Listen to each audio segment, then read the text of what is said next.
Hi, my name is Melissa Boling, and I'm one of the counselors with AACC Personal and Career Counseling. Today, we're going to be talking about test anxiety and strategies to overcome it.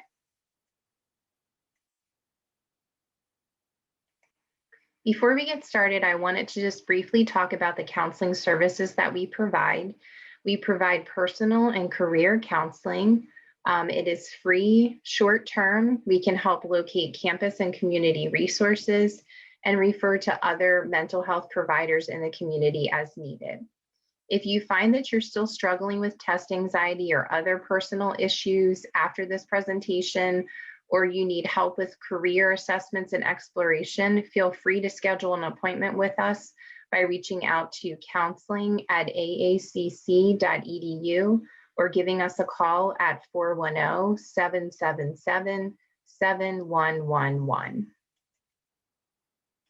The goals for our workshop today are to talk about the causes of test anxiety, physical signs associated with test anxiety, effects of it, strategies and techniques to reduce it, and then also study and test taking strategies that can be helpful. So let's start out first by talking about what test anxiety is. So it's defined as worry or fear caused by having to take a test. Our anxiety is so high that it affects our ability to perform well on the test, even if we've studied a lot for it or prepared a lot. Sometimes people have anxiety about taking any test. Other times it's specific to a certain subject, such as math. We're going to start out first and talk about the components of test anxiety. So it's kind of important to understand what we're thinking in our mind, how we're feeling, and then what our behavioral response or actions are in the situation. So for example, if we're taking a test and we're thinking, I am prepared, I'm going to do well on this, then we're going to feel less anxious and feel more confident. And our behavioral response is that we're going to take the test, probably take our time, and just try to do the best that we can. If instead we're thinking that we're going to freeze, we're going to fail the test, then we're going to feel a lot more anxious, and our behavioral response is probably going to be that we're going to either avoid the test completely or possibly rush through and forget information. So we're going to talk about what are some of the physical signs of test anxiety. They're very similar to other signs of anxiety in other situations. Butterflies in our stomach, racing heart rate, upset stomach, tense muscles, dry mouth are just a few examples. Now we're going to talk about the cognitive effects of test anxiety. So cognitive means like our thoughts in the situation. So when we're taking tests or thinking about taking a test, we might be comparing ourselves to other people, especially if other people are getting finished before us. We might feel helpless, defeated, have a lot of negative thoughts, or we might feel like we're in a fog or not really present in the situation. We like to talk about a technique called mindfulness. And mindfulness is a way to kind of help us be present in the situation when we are feeling really anxious. So for example, we would kind of focus on what our senses are experiencing. So we might be thinking about, what am I seeing? What am I hearing? What am I feeling? What am I smelling? What am I tasting in a situation as a way to kind of bring us back to that present moment. Some of the behavioral effects of test anxiety is we might have difficulty organizing our thoughts. We might blank out on questions, not remember information. We might remember the correct answers after the exam's over. Sometimes we might try to avoid the test completely or come up with an excuse for why we can't take it. So what are some of the causes of test anxiety? A lot of times there's a pressure to earn a certain grade or to pass a certain class because we need it for our major. Maybe we failed a similar exam in the past, or maybe this exam is in a different format than what we're used to. Maybe we think that we prepared for the class, but maybe we didn't prepare as well as we thought. or maybe we didn't really devote enough time to studying and preparing. So important things to remember, or to remember to prepare before we take the test. So it's important to learn about the test, looking at websites, getting any kind of study guides, taking practice exams as a good way to get prepared. It's also a good idea to come up with an organized study schedule and just make sure that we stick to it. So say, on these days, I'm going to study for, an hour or 2 hours, each time is a good, to try to find a schedule that'll work with our current schedule and other things that we have to balance in our life. So it's also really good to spread our review over several days and weeks rather than cramming it all at one time. Another good strategy is to study for understanding. So not just to keep reviewing the information, but to try to make sure that we're actually understanding it. We're really fortunate at AACC because we do have tutoring services available. So definitely, if you're having a hard time, be sure to reach out to tutoring on campus because they have a lot of different virtual meetings and study groups and things that you can go to. Some more things that we can do is we can come up with study groups with other classmates that we have. We want to make sure that we find a study space that works well for us. So one that has not a lot of distractions. We can really focus on what we're trying to study. It's also really important to make sure that we take good notes on lecture and the textbook or any other information that the professor is kind of really focusing on a lot, and making sure that we review those notes regularly after class.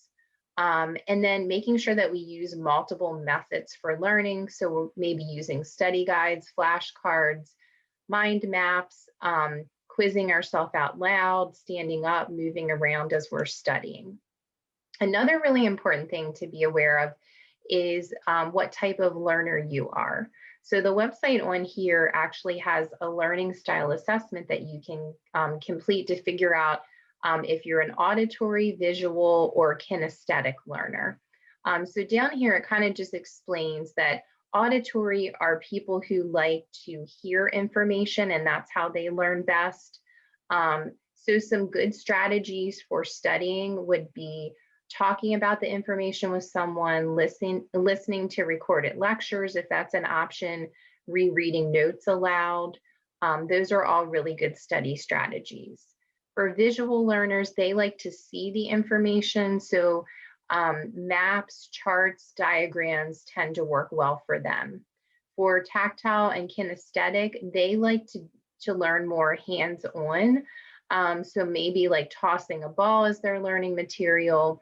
They basically learn best and study best by doing that in the hands-on type of manner or moving around. So some study tips I'm going to talk about next are creating a mnemonic device. One that's commonly known is "Please excuse my dear Aunt Sally." That's for the order of operations. So each letter represents one of the operations that you're trying to remember. Flashcards can be really great for remembering concepts, facts, and figures. You can take them with you everywhere, study throughout the day. It's really important to make sure that you shuffle the cards so that you're not remembering them in just a certain order. And this tends to be a really good strategy for visual learners. Another strategy is reading the material and your notes aloud. That can help with your memory of the information, and trying to do that, a few times each day is good. Again, this is a good strategy for auditory learners. Some more study tips are creating practice tests. A lot of students have talked about Quizlet and how good that is for practicing information that they need to know for tests. Another thing is rewriting notes. So that tends to be good for kinesthetic and visual learners. So rewriting our notes several times. Another strategy is teaching someone, so either practicing to a mirror or teaching someone else. Diagrams, they help with visualize the information and helps make the recall easier. And again, that's a good strategy for visual learners.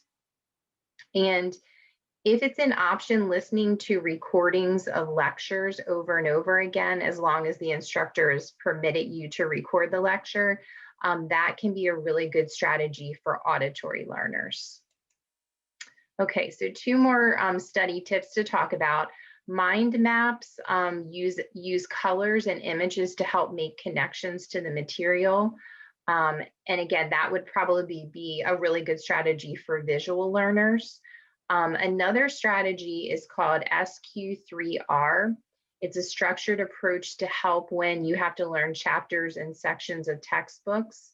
So the S is for survey the chapter, so you can get an overview. The Q is for develop questions based on the chapter headings. And then 3R is read the chapter and answer your questions, recite the questions and answer them from memory, and review your answers for accuracy.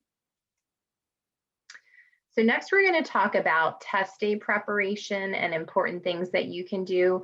So it's always good to get a good night's sleep, eat a healthy breakfast, drink a lot of fluids, make sure that you don't go overboard on coffee, and obviously not using drugs or alcohol that would affect our ability to think clearly, and only taking medication that is prescribed by your physician and as they prescribe it to you. It's also good to make sure that you have all your materials that you're going to need for the exam, so then you don't get there and not have the things that you need and that be another source of stress. So now we're going to talk about what are some strategies to overcome anxiety. So obviously being prepared is really important. The more prepared you are for the test, the more confident you're going to feel. So practice test taking is also a really good idea. So putting yourself in a really similar situation, even making it be timed so that it feels just like it'll feel like when you take the test. Relaxation techniques are really great, especially right before the test and during the test when you're feeling anxious. So deep breathing, progressive muscle relaxation is kind of like where we tense and relax our muscles. So a good example is like when you have a stress ball and you squeeze the stress ball and then you relax. That's tensing and relaxing the muscles helps our overall body to relax. So that's another good strategy to use. Listening to music would be a good one prior to taking it. Visualization is a strategy we're going to talk about in just a second, and we'll do an example of it. Positive thinking and affirmation. So that means we're going to go into the situation thinking we're going to be successful, that it's going to go well, rather than having a lot of negative thoughts. And if we do have those negative thoughts, trying to challenge them and change them into more positive thoughts is going to help us feel less anxious and more confident while we're taking the test. Positive self-talk, again, saying like, I can do this, I've studied, I'm well prepared, I know I'm going to do a good job. And another thing that can be helpful is certain aromas can be very relaxing. So examples would be like lavender, vanilla, eucalyptus, and you could use them prior to taking the test and kind of think about how relaxed you feel when you smell them. And then possibly on the day of the test, using those scents, like putting it on your wrist or something. So then when you go into the test, it's something that you can smell that reminds you how important it is to relax. Okay, so we are going to talk again, like I said, more about visualization and kind of what that means. So it's a really good strategy for kind of imagining our success in a situation. And a lot of sports celebrities and professional athletes use it to imagine them being successful during games and sporting events. prior to even participating in it. So I think it's really important if you can picture a successful exam day, it can help lead to a better result.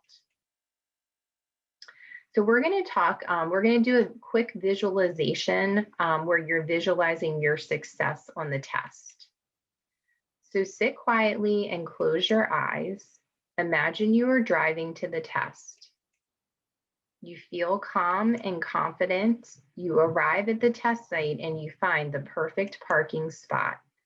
You have time and you are not rushed. Your breathing is steady and even.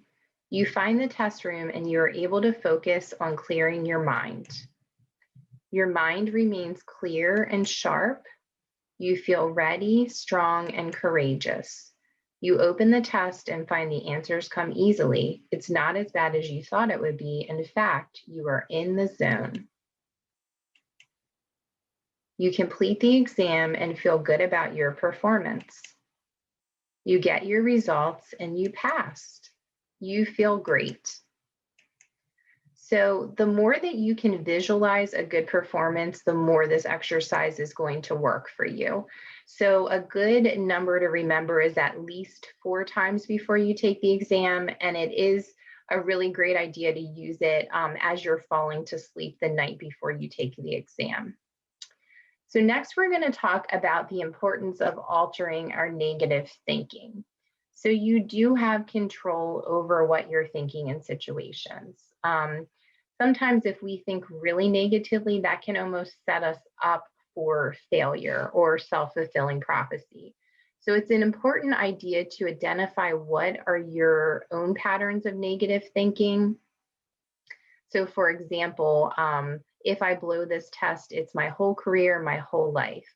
Well, more than likely, that's probably not true over just one test. So instead, if we change our thinking to, if I can continue to think about my life right now, I won't have time to concentrate on this test.